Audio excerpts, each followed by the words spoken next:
Many people believe that religion should remain private and should have nothing to say about philosophy, politics, psychology, economics, biology, or law.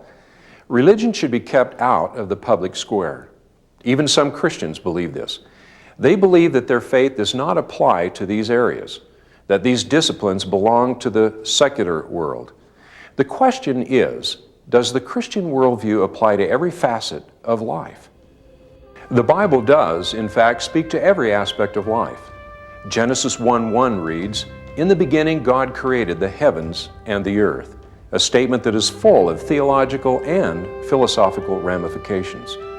Genesis 2:9 speaks of the knowledge of good and evil, which has clear ethical implications. Biology is addressed in Genesis 1:21 with the creation of animals after their kind. The fact that God created humans in His image and that they are both body and spirit bears on the topic of psychology. When God created Adam and Eve, male and female, He revealed His design for sociology. Genesis 9:6 declares the consequences that should apply to someone who sheds the blood of man, which concerns both politics and law. Jesus' claim to be the Alpha and Omega, the beginning and the end, directly addresses the Christian view of history.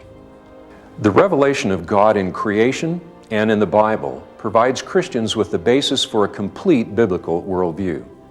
To better understand how the biblical Christian worldview applies to all areas of life, it is important to briefly examine its history. While Christianity centers on the person of Jesus Christ, its roots go back to the creation of the universe. In the beginning, God created all things. He created the world, the heavens, and human beings in His own image. They were given the choice between obeying their Creator or rejecting His good provisions. Tragically, they rejected God, and sin spread to every human being, bringing corruption to all of creation. Before the fall into sin, man enjoyed an intimate relationship with God. But because of their sin, human beings needed to be reconciled to God.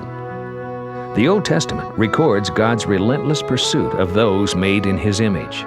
From the deliverance of Noah and his family in the ark, to His covenant with Abraham and his descendants, God was renewing His relationship with His image bearers.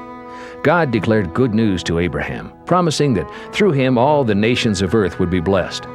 But the descendants of Abraham found themselves under the oppressive domination of Egypt. God, faithful to His promises, raised up Moses to be their deliverer, ushering them from the land of slavery and taking them toward the promised land. Though greatly blessed by God in the land of promise, the people's hearts were hardened, and they eventually fell under the oppressive rule of the nations. They cried for a new deliverer. They cried out for the Messiah. Christians believe that the Messiah did come. His name is Jesus. His role, however, was very different than expected. Rather than seeking merely to deliver Israel from the oppression of Rome, He sought to redeem them from the bondage of sin. He came in fulfillment of God's promise to Abraham. He came to redeem all the nations of the earth.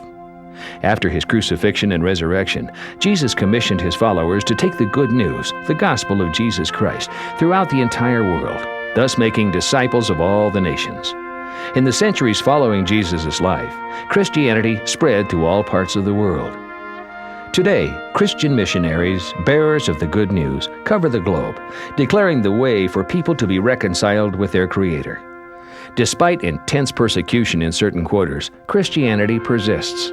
And even though the church has divided many times throughout its history, it continues to proclaim that Jesus is Lord of all.